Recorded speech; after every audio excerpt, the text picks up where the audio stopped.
final. E para a doutrina dos espíritos, esses são chegados os tempos, ele é explicado como transição planetária.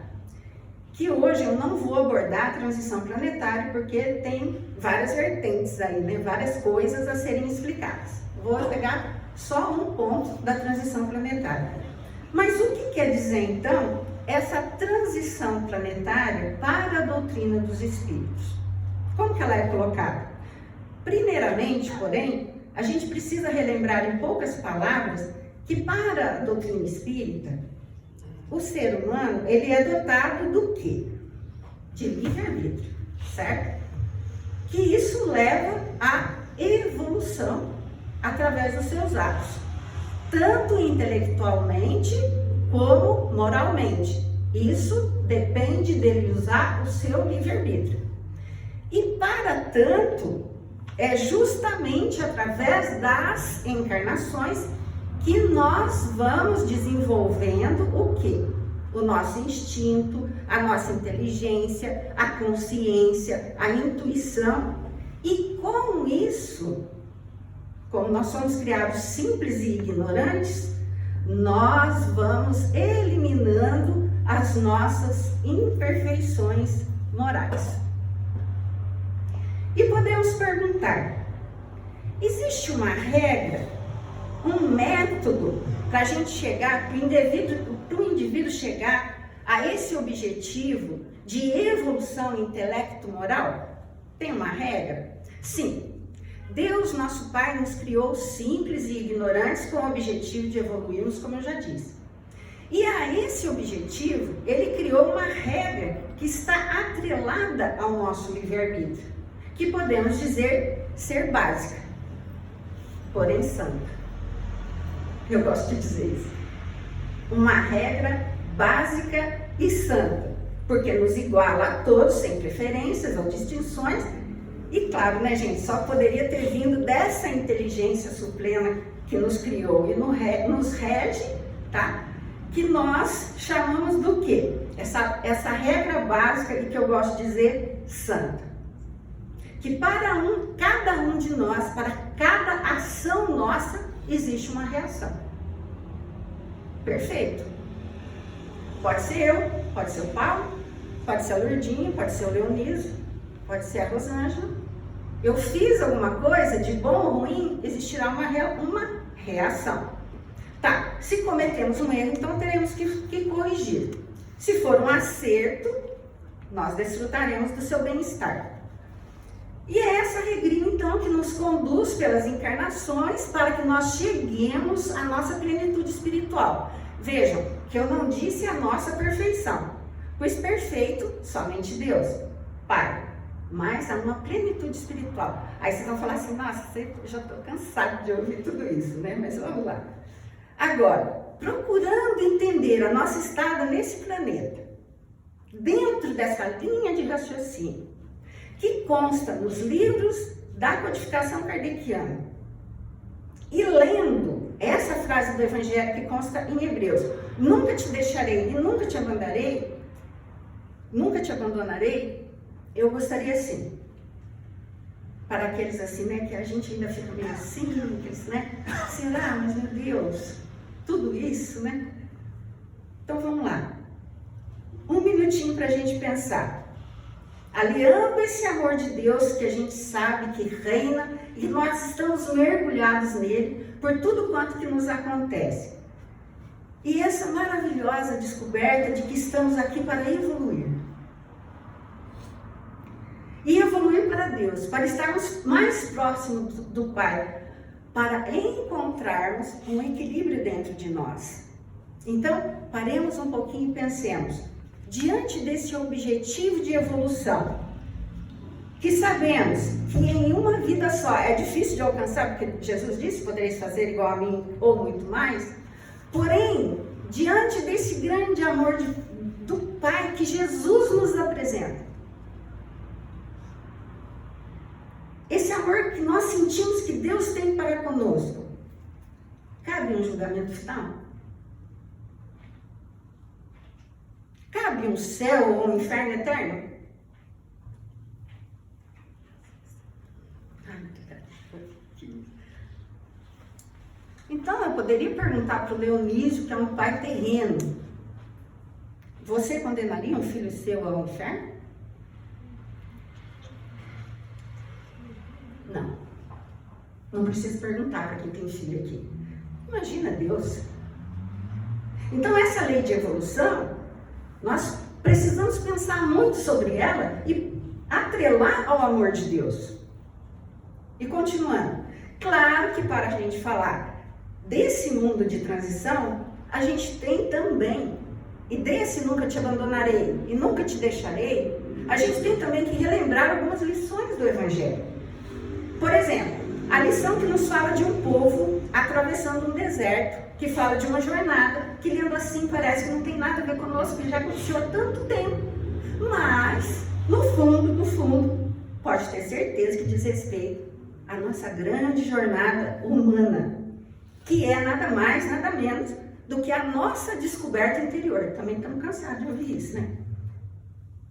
Porém, a gente sabe do trabalho que dá a realizar essa transformação interior, essa jornada interior.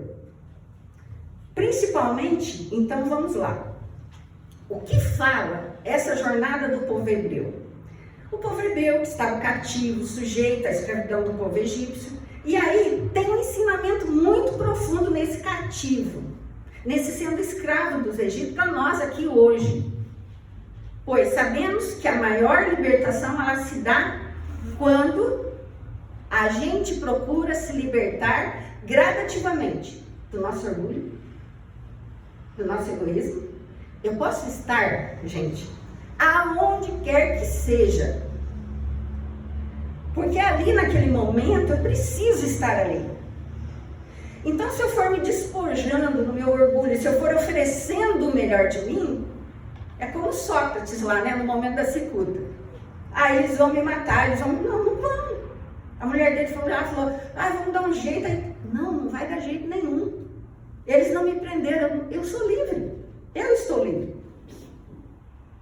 Eu me considero. Nada do que alguém vier a fazer comigo vai me tirar a minha liberdade. Mas sempre eu vou procurar oferecer o melhor de nós. E não adianta que ninguém chegar em mim e falar que vai me matar, porque eu não estou oferecendo aquilo que ele quer, mas eu estou oferecendo o melhor de mim e eu vou deixar de oferecer. Porque daí eu estarei sendo um escravo. Mas eu estou oferecendo o melhor de mim. Então eu não vou ser escravo de ninguém. Não importa o que eles vão fazer comigo. E tem mais. Falando isso, eu achei lá no capítulo 2 da segunda carta de Pedro, versículo 19, está assim. Olha que interessante isso. Prometendo-lhes liberdade, eles mesmos são escravos da corrupção, pois o homem é escravo daquilo que o domina. Veja, Jesus estava oferecendo a liberdade como oferece, né? Para todos nós, há quantas encarnações a liberdade? De não nos tornarmos escravos daquilo que nos domina. Então aqueles homens, eles estavam cheios do quê? Ânsia de poder, corrupção, e era isso que os dominava, era disso que eles eram escravos. E naquela encarnação eles não conseguiram se libertar. Então, e a pergunta que vem é, pelo que temos nos deixado dominar ultimamente? Nós estamos sendo escravos de quê? Estamos sendo escravos da reclamação? Estamos sendo escravos do orgulho? Do julgamento precipitado? Nós ainda estamos sendo escravos, desrespeitando qualquer que seja a situação de uma pessoa? Ou pela vontade de nos transformarmos internamente, nós deixamos de ser esse escravo dominado e estamos querendo sair dessa prisão, buscando pela transformação moral, buscando pelo fortalecimento da fé, do entendimento, do equilíbrio, da humildade, que nós vamos vendo que quando nós vamos procurando por isso, a gente vai o quê? Se libertando. nós vamos nos sentindo mais leves. Por quê? Porque não tem o peso do julgamento do outro, não tem o orgulho caindo sobre mim, não tem a reclamação caindo, me deixando pesado. Então veja, porque analisando friamente, pelo que temos nos deixado dominar, sabendo que estamos sendo escravos neste mundo, ou seja, quando a gente vai deixando de se dominar, orgulho, ódio, nós estamos caminhando para uma transformação, para uma libertação.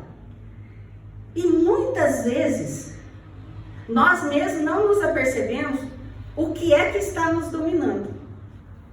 É preciso que outra pessoa nos diga. Mas quando a gente ouve o que uma pessoa nos diz, uma coisinha, você para e pensa. Às vezes a esposa, né, diz para o marido, você chega, nem me cumprimenta. Uma coisa básica, assim, você, né? Nem me cumprimenta. Nossa, é mesmo, né? Mas peraí, parece lá no serviço do meu chefe, nós não cumprimento ninguém? Custa eu ser um pouco simpático? Começa aí. Bem pouquinho, né, gente? Daí depois a gente vai analisando mais assim. E muitas vezes isso está fazendo mal para a pessoa que está do nosso lado, se ela ainda não está liberta da incompreensão. Porque ele pode chegar mal-humorado e ela chega a dizer assim, olha, muda um pouco essa carinha. Ai, fiz uma comidinha tão gostosa para você. Ou então, né, a mulher também trabalha hoje em dia, né? Ah, sei lá, vamos fazer uma salada, vamos fazer alguma coisa. O marido tá lá, carancudo, né? Então, vai do outro estar liberto. Isso é fantástico, isso é no trabalho. Se o patrão tá com a cara feia, a gente faz uma brincadeira, né? Traz todo mundo para o bom humor. Para se libertar daquele clima de ódio, aquele clima pesado, né? Gente, eu duvido que tenha alguém aqui que não tenha um probleminha, pelo menos desse tamanho assim. Tem. Você já imaginou se todos nós nos entregarmos ao problema? O peso que vai ficar essa saia?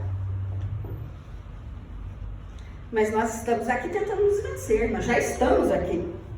Agora, o que pode nos ensinar a sair da escravidão de nós mesmos? Desse deserto, e transformar esse deserto em terra fértil?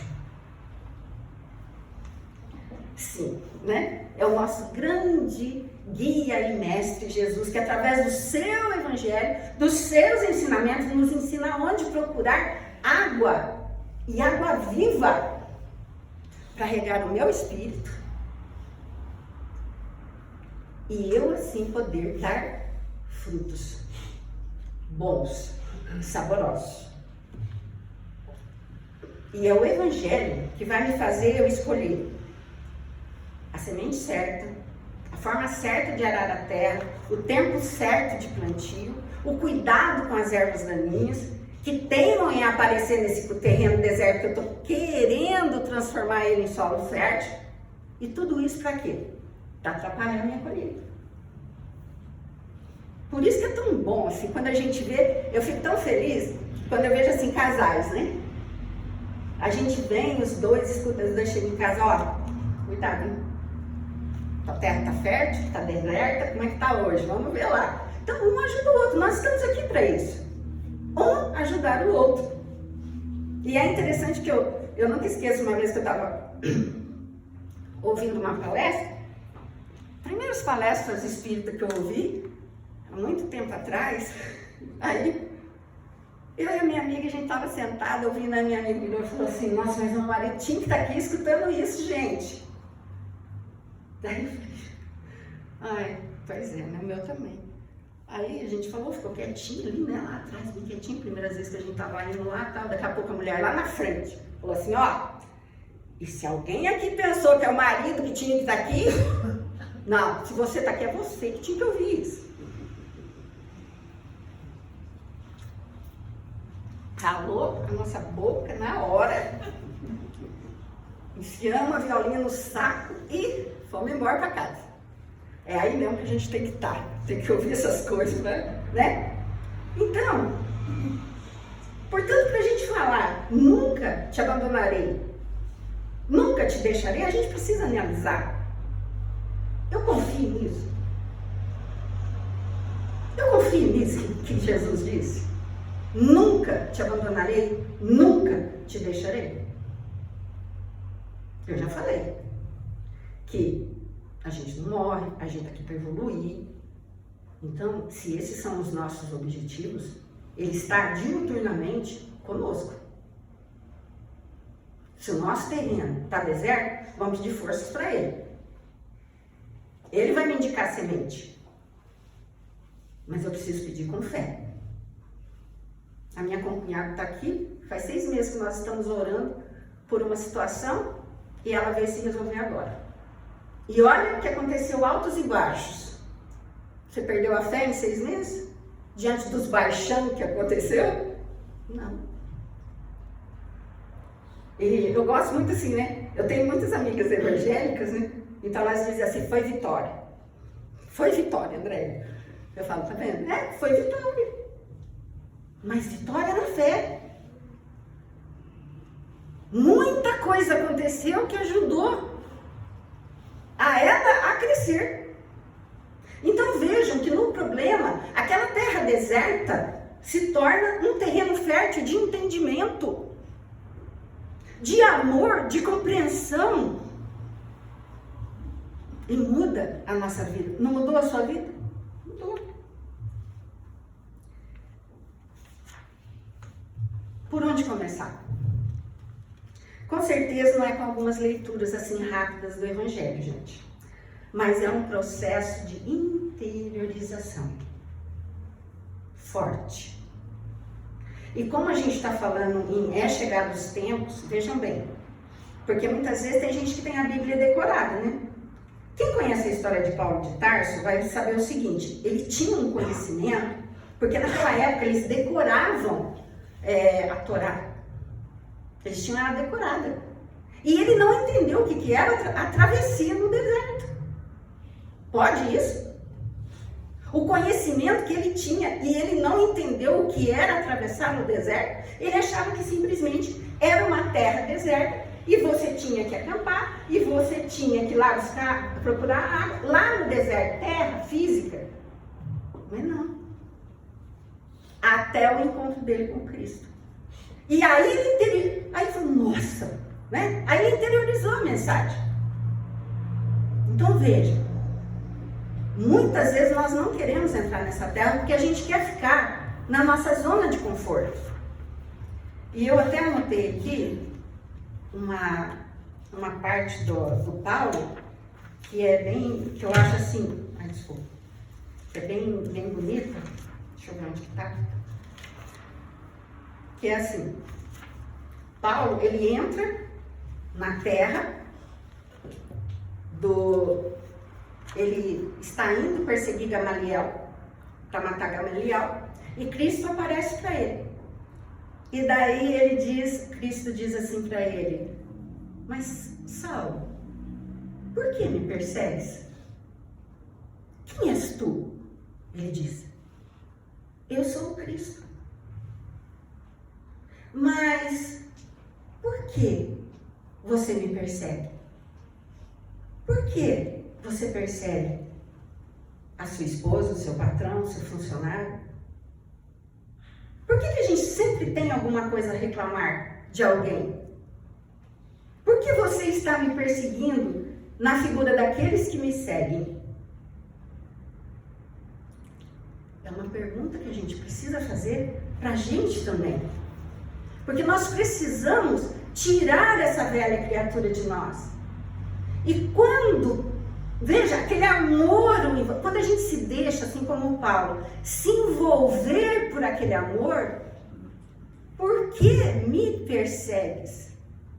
Por que eu julgo? Por que eu quero ser melhor que o outro?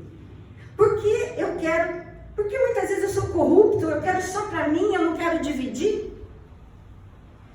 quê? Aí ele faz a clássica pergunta: mas Senhor, o que queres que eu faça? E aí, nesse momento, o que acontece? Simplesmente ele vai procurar Ananias. Porque Jesus não fala assim para ele, né? Olha, Paulo. Paulo, sabe o que é, Paulo? Você errou demais, hein? Você matou muita gente, meu filho de Deus. Como assim? Não. Por que me persegues? Na figura dos seus irmãos. Vai lá se encontrar, foi lá, se encontrou com... Aliás, as pessoas, os dois que estavam junto com ele, o levaram até um local e Jesus convocou Ananias para ir lá o encontrar. Mas Jesus não falou mais nada. É a mesma coisa de Maria, quando aparece o anjo para ela. Olha, você vai receber o Filho de Deus. Você foi agraciado, você vai receber o Filho de Deus. A fé, ele ninguém falou assim: olha, Maria. Veio o anjo, né, sentou do ladinho dela e falou assim: olha, Maria, você vai receber o Cristo. Ele vai te dar um trabalho, porque vai ter um monte de gente perseguindo ele, ele vai falar de amor, a pessoa não quer matar ele, eles vão matar, vai crucificar, Maria. Mas Senhor quer, mas Deus quer que você tenha esse filho. Alguém falou isso para ela? Se alguém falou, está escrito em algum lugar, vocês falam para mim, porque eu não achei. Simplesmente falou assim: Maria, tu foi agraciada. Tu vais receber o Filho de Deus. Ela simplesmente virou e disse o seguinte: Senhor, ela disse, faça-se em mim segundo a sua vontade. E nós queremos explicações, mas a explicação está no Evangelho. Ofereça o seu melhor. Aonde quer que você esteja. Ah, eu estou lá naquele serviço, mas eu estou ganhando muito mal. Mas dê o seu melhor. Não reclame. Eu sou dona de casa. Eu lavo, eu passo, faço comida, tudo. Eu chego aqui, ninguém nem... Só cata a roupa, joga para lá, joga para cá. Senhor, me inspira. Como eu faço para atingir o coração? Como eu faço? E vem as respostas.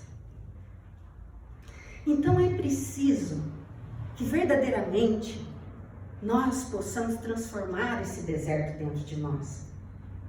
Com muita luz, com muita energia, com muita força de vontade. Agora, gente, é difícil? É. É muito difícil. Eu falo para vocês com conhecimento de causa. Às vezes eu quero fazer uma coisa, na hora que eu estou vendo, eu estou fazendo outra. Então, o que acontece? Eu gosto também sempre de dizer uma coisa. Às vezes a gente começa na doutrina dos espíritos e a gente já parece que quer mudar o mundo. E daí a gente já começa a falar, nossa, né? Oi, Leonise, a tua esposa. Ai, que linda. A gente fala, né? Gente, a gente não precisa mudar. A gente precisa ter consciência dos nossos erros e saber sempre uma coisa: as mudanças bruscas não são duradouras. Mas aquele sentar, aquele conversar.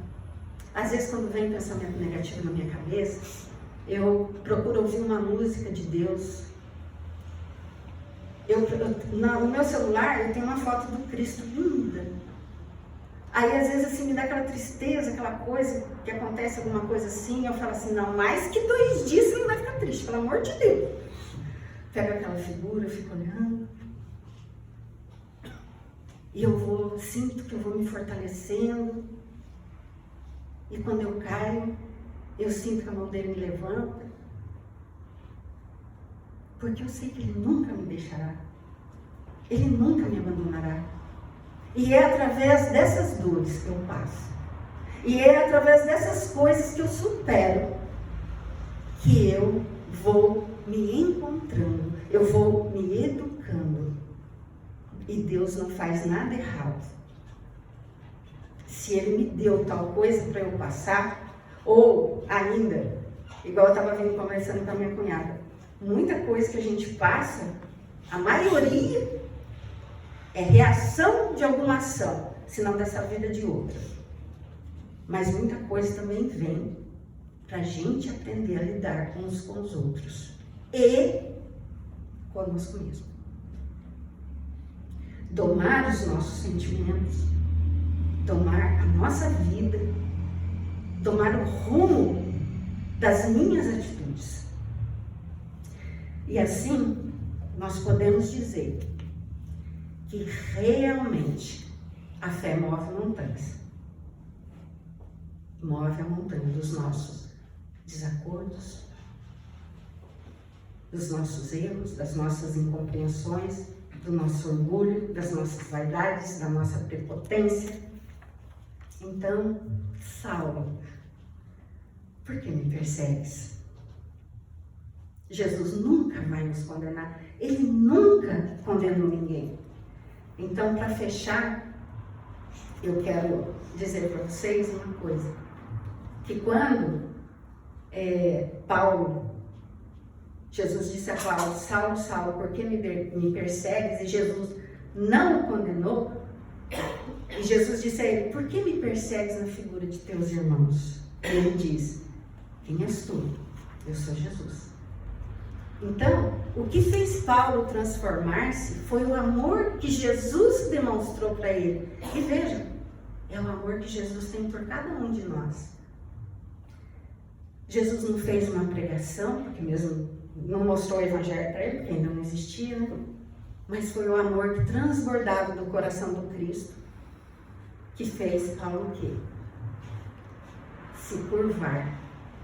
E ele disse, agora que eu quero que vocês prestem bem atenção, que é para fechar. O que queres que eu faça, Senhor? E foi se ajoelhar. E Cristo disse, levanta-te, Saulo, levanta-te. Quem nos diz isso é irmão. É impressionante que todos os encontros de Jesus, ele diz, levanta. As pessoas querem se ajoelhar. E ele diz, levanta, levanta. E é impressionante porque quando Zebedeu vai conversar com Jesus, e ele esclarece com amor o que era Deus e que era o amor divino, e Zebedeu se ajoelha diante do Cristo, ele diz, levanta, Zebedeu, porque os filhos de Deus devem permanecer em pé para o bom combate. Fortalecidos para poder combater a si mesmos. Sempre de pé. Levanta-te e sai do teu deserto. Não fique dando uma de coitadinho, porque nós não somos vítimas de nada e nem de ninguém a não ser de nós mesmos. Emmanuel diz que é preciso penetrar nas regiões sublimes da própria intimidade para poder perceber as conexões profundas que nos ligam a Deus e ao seu amor. E prestemos muita atenção nessa frase, porque ela diz respeito a mim, a você, seja no momento de transição planetária ou não. Quando a gente vê numa palestra o tema é chegado os tempos, final dos tempos, a gente vê que milhões de pessoas assistem aquela palestra. Mas não importa. O que importa é o que você está fazendo hoje, agora, que você pega a lição e você faça alguma coisa na tua vida. Sabe por quê? Porque no momento que eu quero mudar, e eu começo a pedir inspiração, e eu começo a pedir luz para mim, eu devo me lembrar da frase, nunca te deixarei e nunca te abandonarei. Assim seja.